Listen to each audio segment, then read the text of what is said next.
Welcome to the future of the past that is now yesteryear.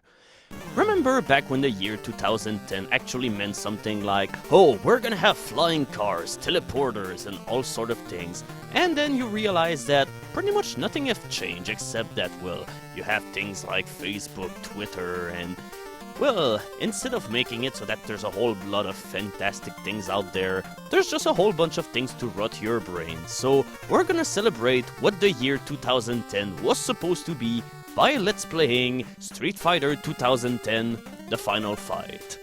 This is probably one of the oddest releases that have been done by Capcom on the NES, because this is supposed to be a spin-off of the Street Fighter series, but as you'll quickly see, it has absolutely nothing to do with this game at all, except that the protagonist is called Ken, as in, the one guy was doing martial arts and who was pretty much everything that Ryu was. And that's it. That's all that you're getting out of the Street Fighter series. In fact, in the Japanese release of this game, the main character was called Kevin, so it had absolutely nothing to do with Street Fighter. Oh, and of course, we need total silence for this one cutscene, because it's a very tense part, and it requires your complete concentration. In fact, the whole storyline that you saw in the previous screen, it's pretty much throwaway, it's completely ignorable. In fact, the only thing that you have to remember is that some guy called Troy was killed by Scible and whatever.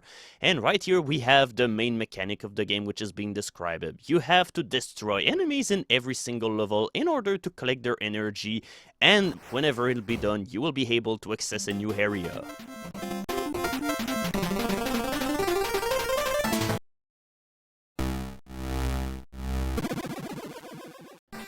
Finally, we have gameplay. So, all of the white things that you see all around the places are little boxes, or whatever you can call them, that can house random power-ups. In fact, well, they're not random because they're always predetermined ahead of time, so every single one of these things, if it has a power-up in there, you can be sure that there'll be another one into the next time that you'll attempt this level, because you can be sure that many of those screens, you will play them over 1,000,000 times.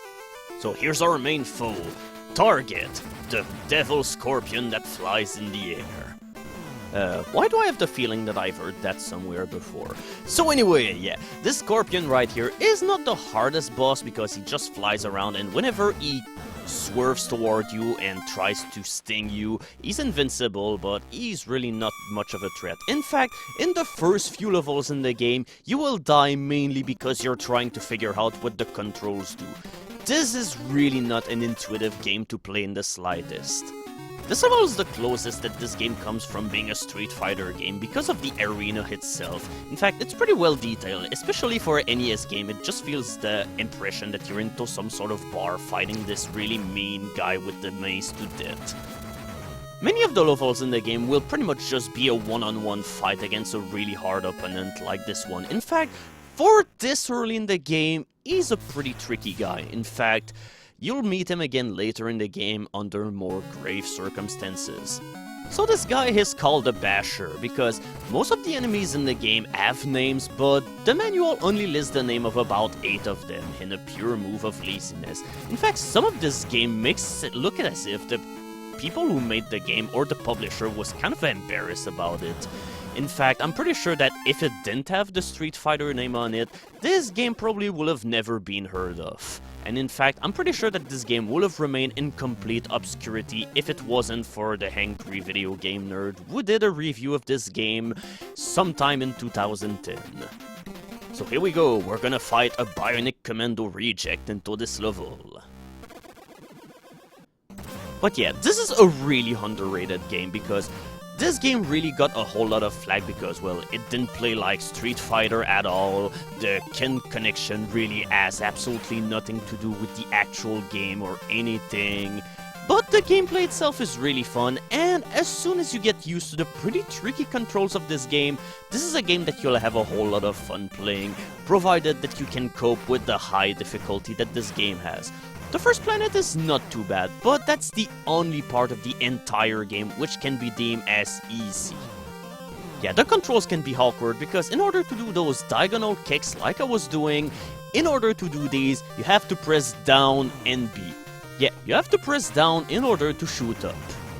But hey, you have to hold up to shoot up, so it's not as if you could do anything else. Oh shit, we're screwed.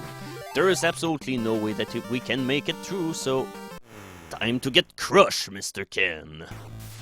And yeah, be ready to see that happen a whole lot in this Let's Play and in this game, provided that you play it.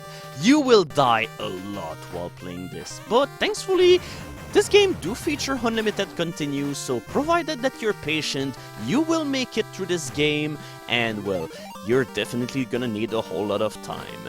But yeah, whenever you're dying, by the way, you do have some penalty because you will lose all of your attack meter that you see on the lower right, the little beam right above the time limit that you see here.